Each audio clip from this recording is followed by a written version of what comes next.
I'll always have a presence there. I have a lot of friends there.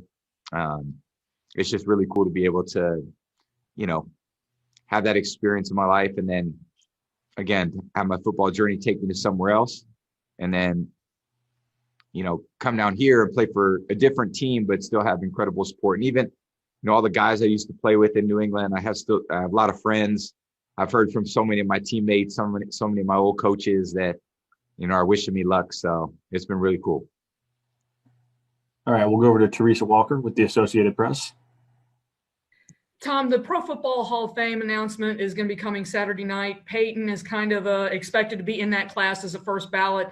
How has he helped maybe revolutionize the quarterback position in the NFL? Well, Peyton was someone that I always just admired as a quarterback, as the leader of a team. And Peyton and I are right around the same age. He's a few years older than me, but I always looked up to Peyton because he was a little older than me, and he was always doing things the right way. His team was always in it. I know our teams had a rivalry against one another, but when you went against a Peyton Manning-led team, you were going against essentially the other best team in the league.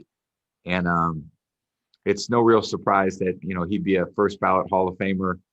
An amazing player. He took so much on. I think like any.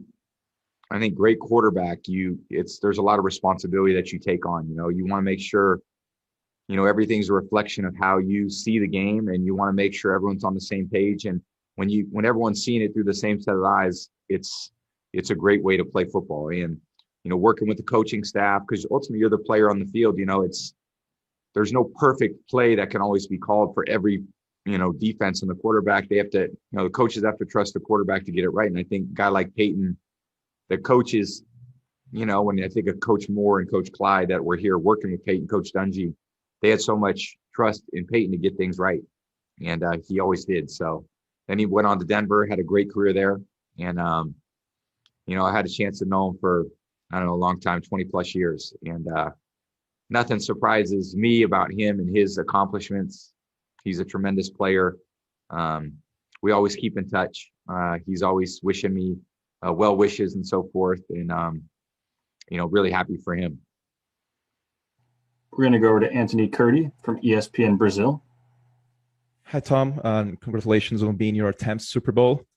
Just a quick question. Most of the people just see the rings and can see how mentally strong you have to be so you can achieve the greatest status you have. Is there any turning moment in your career, like when a superhero gets his powers, that you saw something clicking and you thought, no, I'm a different person, perhaps the final drive of Super Bowl 36, I don't know. And a quick follow-up, could you say hi to your many, many fans in Brazil? I don't know how many Portuguese words you know and can say, but they will be so happy. My Portuguese, let me say this. My son, who's 10, his Portuguese is amazing. My 8-year-old daughter is fluent in Portuguese, and unfortunately their dad is way behind in his understanding of how to speak the language. But I can usually understand a lot of things. My wife will say papai no sabe nada, which means daddy doesn't know anything.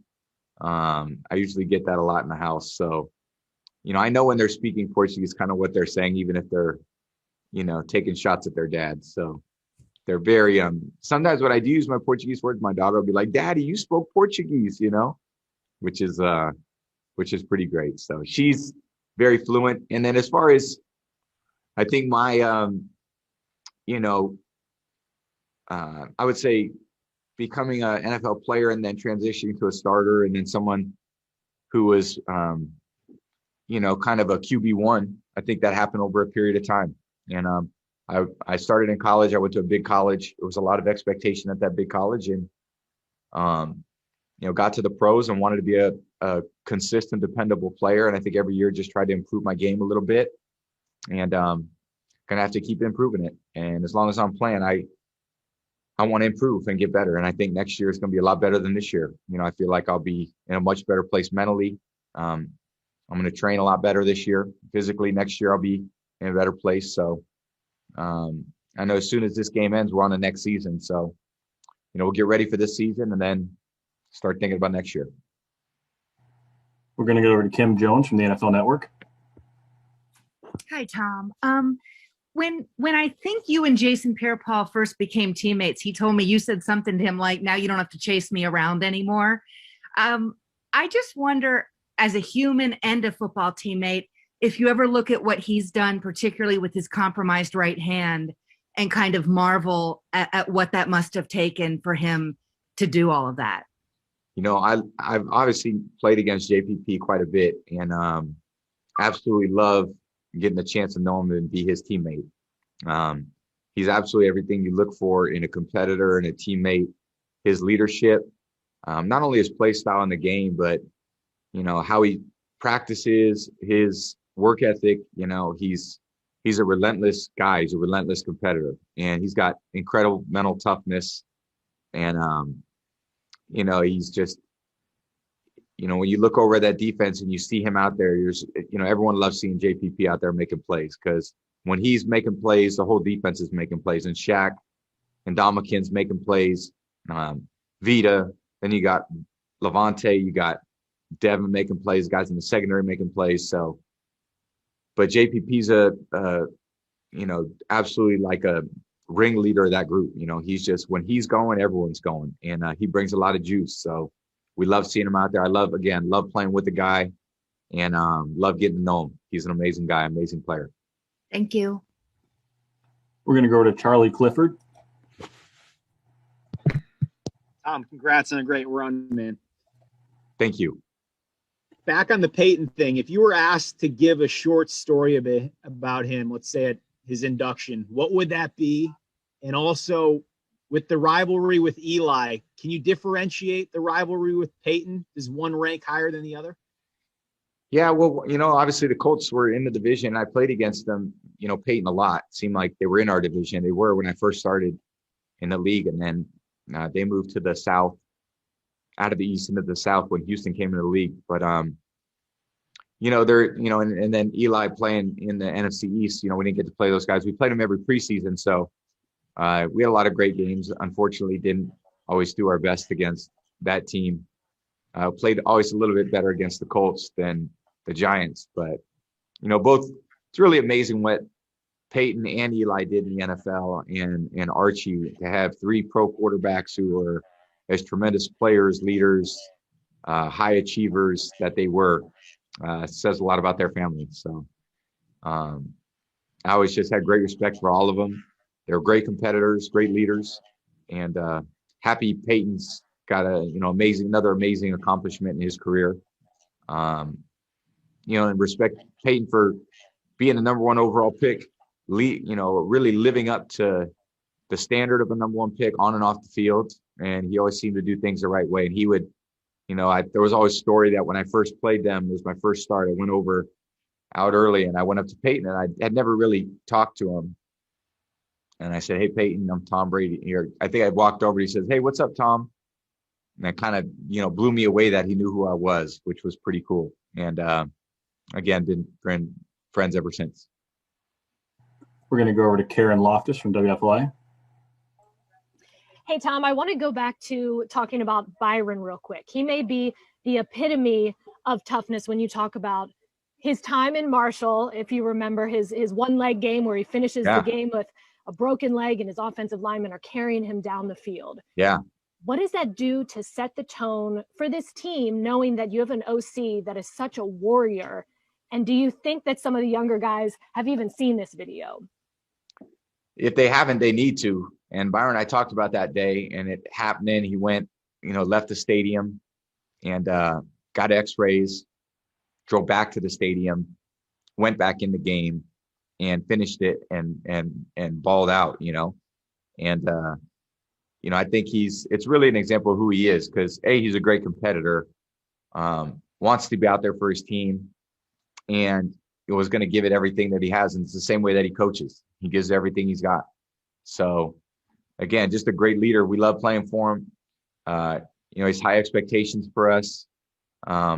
He just has a great demeanor. Nothing ever, in the end, really gets under his skin. He's got great poise, and he's just got an amazing sense of poise under duress. And it's a great attribute to have for a coach.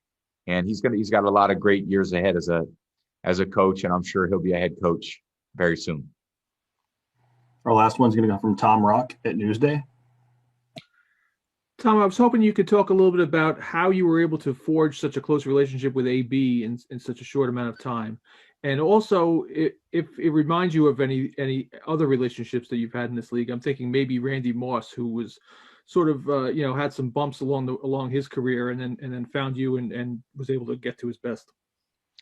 Yeah, I think my relationship with every player, whether it was Randy and AB, it just starts with I don't have any predisposed notions of how things will go or how they should go. I just try to get to know everybody. I try to, in my own way, be a positive influence in their life. They're a positive influence in my life. Randy and I connected right away. Antonio and I connected right away. And he has a great love for the game, is a real perfectionist about how he plays, how he takes care of himself, incredible football IQ. And then again, a great skill set just as a player. And I think made incredible strides over the last 12 months to get from where he was at to where he's at now. And I think that's one of the, again, for me as an older player, I think the impact that I want to have as I continue to move forward is help other people maximize their potential. And I feel like, I'm obviously on the much closer to the end than the beginning. I have the ability to help people through my own experiences to help them be the best they could be.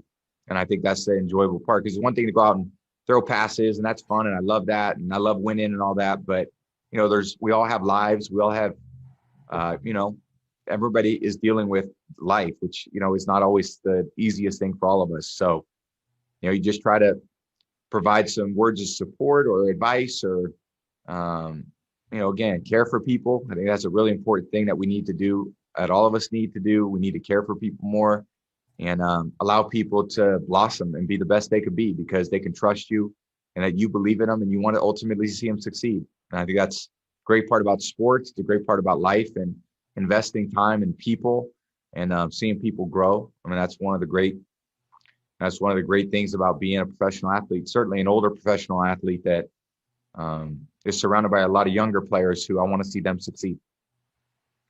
That's all we have time for today. Thanks, Tom. Thank you, guys.